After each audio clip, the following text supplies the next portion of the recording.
বন্ধুরা, ছোটখাটো রান্নাঘরে আপনাদের স্বাগত। আজকে আমি বানাবো আলু দিয়ে কুমড়ো দিয়ে একটা রেসিপি। এটা রুটি বা পরোটার সাথে আপনারা খেতে পারেন। তা রেসিপিটা দেখতে থাকুন, আমি রান্না করছি। আমি আগেই কড়াই গরম করতে দিয়ে দিয়েছি। কড়াইটা ভালো করে গরম হলে আমি তেল দেবো। কড়াই গরম হয়ে গেছে, আমি পরিমাণ মতো তেল দিয়ে দেবো।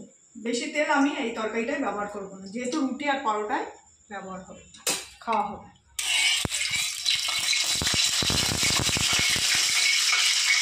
গরম হয়ে গেছে, এবার সম্বারে দেবো। দুটো তেজপাতা আমি চিড়ে নিয়েছি, আর হচ্ছে পাঁচফোড়ন।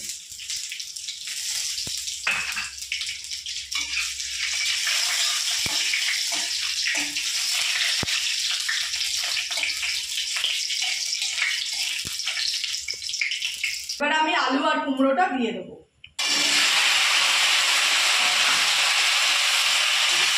আপনারা এই তরকারিটা পরোটা রুটির সাথে খাবেন, খুবই ভালো লাগবে।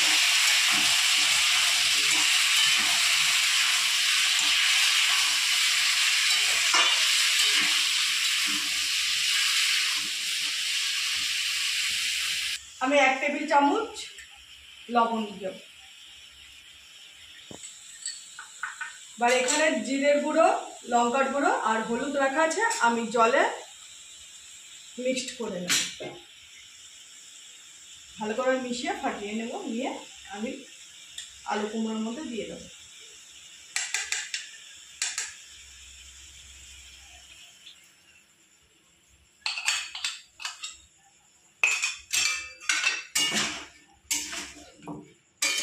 ভালো করে নেড়ে ছেড়ে নিয়ে একটা ঢাকনি দিয়ে আমি ঢেকে দেবো। 5-10 মিনিট এটা ভাপানো হবে। এবার আমি ঢাকনিটা তুলে দেখে নেব কুমড়ো আলু সিদ্ধ হয়ে গেছে। আমার কুমড়ো আলু একদম সিদ্ধ হয়ে গেছে, কুমড়ো গলেও গেছে। এবার আমি নামিয়ে ফেলবো। এবার নামানোর আগে আমি দিয়ে দেবো 1 চামচ ঘি।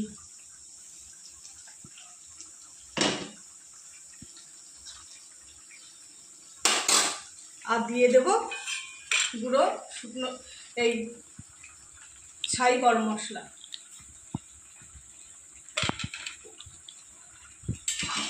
দিয়ে ভালো করে নেড়ে চেড়ে নেব।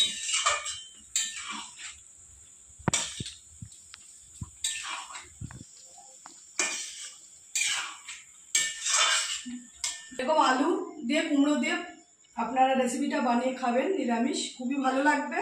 আর পরোটা রুটির সাথে তো খুবই ভালো লাগবে। আর যদি ভালো লেগে থাকে একটা লাইক, কমেন্ট, শেয়ার করে দেবেন। এখানে আমি পরোটা আর 1 বাটি আলু কুমড়ো তরকারি রেখেছি।